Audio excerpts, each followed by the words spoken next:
दोस्तों नमस्कार, हाजिर है एक बार फिर से आज की बड़ी और ताजा खबरों के साथ। बस आपसे निवेदन है, कृपया वीडियो को लाइक कर दें, चैनल को सब्सक्राइब कर लें और घंटी बटन जरूर दबा दें। वहीं पहली बड़ी खबर है, किसानों पर दर्ज मामले वापस लेने को लेकर कृषि मंत्री नरेंद्र सिंह तोमर का बड़ा ऐलान। बोले राज्य सरकारें लेंगी फैसला। जी आपको बता दें कि केंद्रीय कृषि मंत्री नरेंद्र सिंह तोमर ने कहा कि केंद्र के 3 कृषि कानूनों के खिलाफ किए गए किसान आंदोलन के दौरान किसानों पर दर्ज मामले वापस लेने के बारे में संबंधित राज्य सरकारें निर्णय करेंगी। गुना हवाई पट्टी पर पत्रकारों से चर्चा करते हुए उन्होंने किसानों की ओर से 1 साल से अधिक चले आंदोलन को समाप्त करने का स्वागत भी किया। किसानों पर आंदोलन के दौरान दर्ज मामलों को वापस लेने के संबंध में पूछे गए सवाल पर केंद्रीय कृषि मंत्री नरेंद्र सिंह तोमर ने कहा, यह राज्य सरकार की कानून व्यवस्था का मामला है, वही इस मामले में निर्णय लेगी। उन्होंने कहा कि किसान आंदोलन समाप्ति किसी की हार जीत नहीं है। प्रधानमंत्री नरेंद्र मोदी ने तीनों कृषि कानून वापस लेकर किसानों का मान रखा है। एक अन्य सवाल के जवाब में तोमर ने कहा कि किसानों को उर्वरकों की आपूर्ति कराई जा रही है। वे यहां एक कार्यक्रम में भाग लेने पहुंचे थे। बाद में एक कार्यक्रम को संबोधित करते हुए उन्होंने कांग्रेस पर निशाना साधते हुए कहा कि हमने ये व्यवस्था की है कि एक-एक पाई, एक-एक पैसा सीधा किसानों के खाते में पहुंचता है और बीच के सभी बिचौलिए और दलाल खत्म कर दिए गए हैं। अगली बड़ी खबर, किसान नेता राकेश टिकैत का बड़ा ऐलान। बोले आंदोलन खत्म होने के बाद महाराष्ट्र और तमिलनाडु में होगी किसानों की महापंचायत। आपको बता दें कि भारतीय किसान यूनियन के नेता राकेश टिकैत ने कहा कि जहां भी लोग हमें बुलाते हैं और जरूरत होती है वहां हम बैठकें आयोजित करते हैं। राकेश टिकैत ने कहा कि हम 19 दिसंबर को महाराष्ट्र के वर्धा में और 17 दिसंबर को तमिलनाडु जा रहे हैं। बता दें कि कृषि कानूनों को नष्ट किए जाने और केंद्र सरकार की ओर से किसानों की अन्य मांगे माने जाने के बाद आंदोलन को स्थगित कर दिया गया था। इस दौरान किसान नेताओं ने कहा था कि संयुक्त किसान मोर्चा बरकरार रहेगा। किसान नेताओं ने कहा था कि किसानों के मुद्दे पर आंदोलन जारी रहेगा।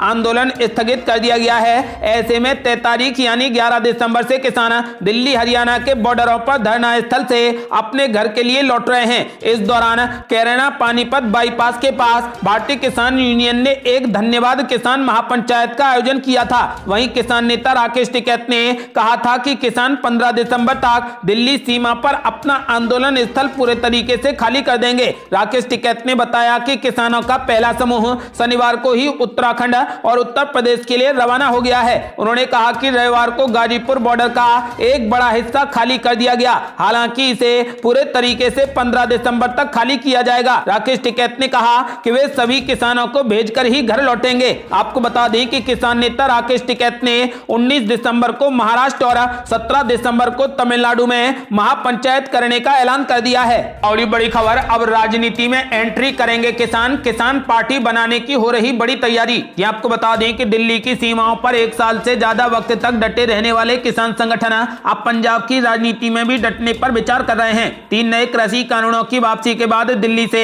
विजय जुलूस के साथ लौटे पंजाब के किसान संगठन एक अलग राजनीतिक दल के गठन पर विचार कर रहे हैं। पंजाब चुनाव में यदि नई किसान पार्टी उतरती है तो फिर बने हुए सभी समीकरण बदल जाएंगे और काफी अंतर देखने को मिलेगा। जालंधर आलू उत्पादक संघ के जनरल सेक्रेटरी जसविंदर सिंह सांघा ने टाइम्स ऑफ इंडिया से बातचीत में बात की। यह संगठन इलाके के किसानों में अच्छी पकड़ रखता है। सांघा ने कहा कि हम इसे लेकर एक्टिव हैं और अलग अलग यूनियनों से संपर्क कर रहे हैं ताकि किसानों की एक पार्टी बनाई जा सके। इसके अलावा चुनावी समर में भी हम उतरने पर विचार कर रहे हैं। उन्होंने कहा कि इस मुद्दे पर किसान संगठनों के बीच में पहले ही बात हो चुकी है, लेकिन सभी को एक साथ लाना चाहते हैं ताकि एक पार्टी बनाई जा सके। इसके अलावा समाज के कुछ और वर्गों के अच्छे लोगों को हम जोड़ने का प्रयास कर रहे हैं ताकि पंजाब में एक अच्छा राजनीतिक बदलाव लाया जा सके। उन्होंने कहा कि हम भारतीय किसान यूनियन के नेता गुरुनाम सिंह चढ़ूनी की ओर से शुरू किए गए मिशन पंजाब को भी साथ लाने के प्रयास में हैं ताकि एक मजबूत फोर्स बनाई जा सके। किसान नेता ने कहा, हम संयुक्त किसान मोर्चा में शामिल रहे अलग अलग संगठनों से बात कर रहे हैं। उन्होंने कहा कि बड़ी संख्या में ऐसे लोग हैं जो बदलाव चाहते हैं लेकिन दूसरे दलों का हिस्सा हैं, वे भी इससे जुड़ सकेंगे और हम उनसे भी बात करेंगे। सांघा ने कहा कि किसान संगठनों में यह बात मजबूती से उठ रही है कि दूसरे दलों को समर्थन देने या फिर उनके साथ मिलने से अच्छा है कि अलग से अपने एक दल का भी गठन किया जाए। किसान आंदोलन का पंजाब की राजनीति में पहले ही काफी असर देखने को मिल रहा है। अब यदि वे नई पार्टी का गठन करते हैं तो फिर अब तक बताए जा रहे सारे समीकरण शीर्षासन की स्थिति में होंगे। आपको बता दें कि फिलहाल किसान अपनी पार्टी बनाने पर पूरे तरीके से तैयार हैं। यदि किसानों की पार्टी बनती है और चुनाव में उतरती है तो फिर सारे समीकरण बदल जाएंगे। और बड़ी खबर, काशी की गलियों से गुजरे पीएम मोदी, लोगों ने की फूलों की बारिश, लगे हर हर महादेव के नारे। यहां आपको बता दें कि प्रधानमंत्री नरेंद्र मोदी काशी विश्वनाथ कॉरिडोर का लोकार्पण करने के लिए अपने संसदीय क्षेत्र वाराणसी में हैं। वाराणसी पहुंचने के बाद पीएम मोदी ने सबसे पहले काशी के कोतवाल कहे जाने वाले काल भैरव मंदिर गए और वहां दर्शन और आरती की। इसके बाद वो क्रूज के जरिए गंगा मार्ग से होते हुए ललिता घाट पहुंचे और गंगा में डुबकी लगाई। पीएम मोदी काल भैरव मंदिर में दर्शन करने के बाद बनारस की संकरी गलियों से होकर गुजरे। यहां लोगों ने उनका शानदार स्वागत किया और उन पर गुलाब के फूलों की बारिश की। साथ ही मोदी मोदी और हर हर महादेव के नारे भी लगाए गए। काशी विश्वनाथ कॉरिडोर के लोकार्पण के मौके पर पूरे वाराणसी को दुल्हन की तरह सजाया गया है। आपको बता दें कि प्रधानमंत्री नरेंद्र मोदी ने आज काशी विश्वनाथ कॉरिडोर का लोकार्पण कर दिया। और बड़ी खबर, भाजपा सरकार पर जमकर बरसे असदुद्दीन ओवैसी, बोले सीबीआई मुसलमानों को डराती है, अखिलेश यादव से मोदी को है मोहब्बत। ये आपको बता दें कि एआईएमआईएम के अध्यक्ष और सांसद असदुद्दीन ओवैसी ने कहा कि सीबीआई मुसलमानों को डराती है, सपा मुखिया अखिलेश यादव को नहीं, अखिलेश यादव से तो मोदी को मोहब्बत है। मुलायम सिंह यादव मोदी को प्रधानमंत्री बनने का आशीर्वाद देते हैं। आपको बता दें कि असदुद्दीन ओवैसी जीआईसी ग्राउंड चुन्नीगंज में एक जनसभा को संबोधित कर रहे थे। ओवैसी ने ऐलान किया है कि उनकी पार्टी प्रदेश में 100 सीटों पर विधानसभा का चुनाव लड़ेगी। यूपी में 10 से 15 सीटें भी जीत ली तो अगला उप मुख्यमंत्री मुसलमान होगा। छोटे दलों से गठबंधन कर रहे हैं। उन्होंने कहा कि हम मुसलमानों को उत्तर प्रदेश में उनका हिस्सा दिलाना चाहते हैं। जिन जातियों की आबादी 2 से 11% तक है, अखिलेश यादव उनसे गठबंधन कर रहे हैं, लेकिन मुसलमान 19% आबादी वालों से वो दूर भाग रहे हैं। उन्हें सिर्फ वोट चाहिए, वो हिस्सा नहीं देना चाहते। आपको बता दें कि ओवैसी ने अपने पूरे भाषण में सपा भाजपा को खास तौर से निशाना बनाया और कहा कि जिनकी आबादी का प्रतिशत कम था उनके साथ समाजवादी पार्टी ने उप मुख्यमंत्री बनाने का वादा कर दिया और चुनावी समझौता कर लिया। सपा की सरकार में थानों में यादव और योगी की सरकार में थानों में ठाकुर अधिकारी देते हैं। आजम खान ने नौकरियां दी तो भाजपा ने उन्हें जेल में भेज दिया। पूछा फिर सरकार की अखिलेश पर मेहरबानी क्यों है। आपको बता दें कि ओवैसी ने कहा कि यूपी में पानी की कीमत है लेकिन मुसलमानों के जान की कीमत नहीं है। कानपुर के मनीष कांड का हवाला देते हुए उन्होंने कहा कि जिसे गोरखपुर की पुलिस ने मार दिया उनके परिवार को भाजपा और सपा ने लाखों रुपए दिए। पत्नी को सरकारी नौकरी दी। नागरिकता कानून आंदोलन में मारे गए 3 मुसलमानों के घर पर कोई नहीं पहुंचा। उन्नाव समेत आसपास की अन्य घटनाओं का उल्लेख करते हुए उन्होंने कहा कि किसी ने एक भी मुसलमान को पैसा नहीं दिया। कानपुर देहात में बेटी के सामने बाप को पुलिस मार रही है। वर्दी के बल पर जो हीरो बनते हैं वो फिर जीरो हो जाते हैं। मौत का कोई ठिकाना नहीं है। ओवैसी ने कहा कि चुनाव में मुसलमान कहां जाएगा इसकी सभी को फिक्र है। मुसलमान सेक्युलरिज्म बचाने और किसी को जिताने का ठेकेदार नहीं है।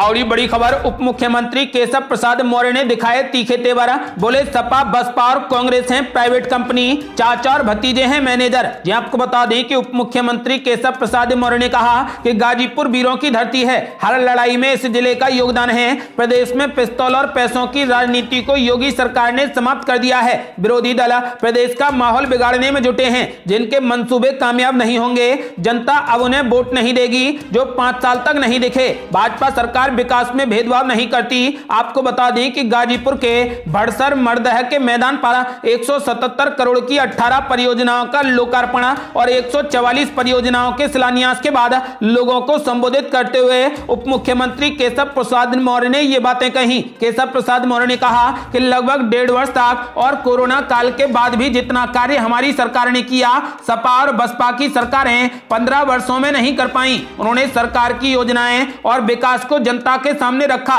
तेवर में नजर आए उप मुख्यमंत्री केशव प्रसाद मौर्य माइक संभालते ही विपक्ष पर हमलावर हो गए और उनके निशाने पर सबसे ज्यादा समाजवादी पार्टी और पूर्व मुख्यमंत्री अखिलेश यादव रहे। उन्होंने कहा कि सपा बसपा और कांग्रेस एक प्राइवेट कंपनी है और इनके मैनेजर चाचा और भतीजे हैं। आपको बता दें कि उप मुख्यमंत्री ने कहा कि अभी 20 से 24 घंटे बिजली आपूर्ति की जा रही है जिसे आने वाले समय में पूरे प्रदेश में 24 घंटे कर दिया जाएगा। गाजीपुर में गांव-गांव तक बिजली और सड़क पहुंचाई गई। आने वाले समय में हर गांव में 24 घंटे बिजली जलेगी। आपको बता दें कि केशव प्रसाद मौर्य ने कहा, पिछली सरकार में कुछ जिलों में विकास हुआ, बाकी जनपदों में सड़कें महज कागज पर बनाई गई। जब भाजपा सत्ता में आई तो सबसे पहले बेईमानी पर शिकंजा कसा और गाजीपुर की सड़कों का हाल सुधरा। आपको बता दें कि उन्होंने कहा कि भाजपा 2022 में 300 से अधिक सीटें लाकर पूर्ण बहुमत की सरकार बनाएगी। और बड़ी खबर, अनिल विज ने राहुल गांधी पर बोला जोरदार हमला। बोले, जो हिंदू होकर भी हिंदुत्ववादी नहीं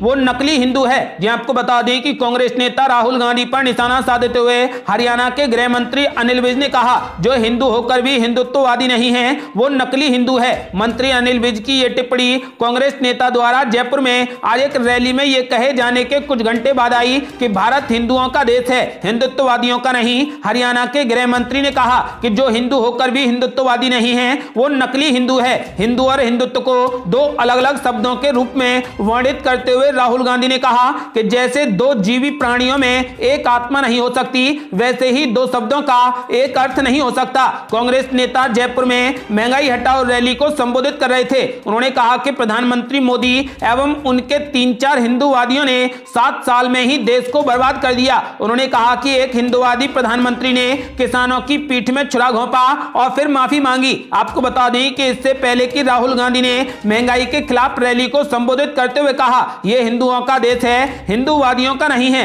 अगर देश में महंगाई है और पीड़ा है तो यह हिंदूवादियों ने किया है। हिंदूवादी किसी भी कीमत पर सत्ता चाहते हैं। कांग्रेस ने भीड़ में बढ़ती महंगाई के खिलाफ जयपुर के विद्यानगर स्टेडियम में यह रैली की। आपको बता दें कि जिसमें भारी भीड़ उमड़ी, उसको लेकर अब अनिल विज ने राहुल गांधी पर हमला बोला है। अनिल विज ने कहा, जो हिंदू होकर भी हिंदुत्ववादी नहीं है वो नकली हिंदू है। और बड़ी खबर, गोवा में तृणमूल कांग्रेस से गठबंधन नहीं करेगी आम आदमी पार्टी, बातचीत से किया साफ इनकार। आपको बता दें कि आम आदमी पार्टी ने कहा कि गोवा में आगामी विधानसभा चुनावों के लिए वो ममता बनर्जी नीति तृणमूल कांग्रेस से गठबंधन नहीं करेगी। पार्टी के गोवा डेस्क की प्रभारी आतिशी ने कहा कि आम आदमी पार्टी गोवा में अच्छे उम्मीदवार उतारेगी और नया विकल्प मुहैया कराएगी तथा ईमानदार एवं भ्रष्टाचार मुक्त सरकार बनाएगी। गोवा में अगले वर्ष की शुरुआत में विधानसभा चुनाव होने वाले हैं। आपको बता दें कि आतिशी ने कहा कि मैं पूरी जिम्मेदारी के साथ कह रही हूं कि टीएमसी के साथ गठबंधन नहीं होगा, इसलिए उनके साथ बातचीत का कोई सवाल नहीं है।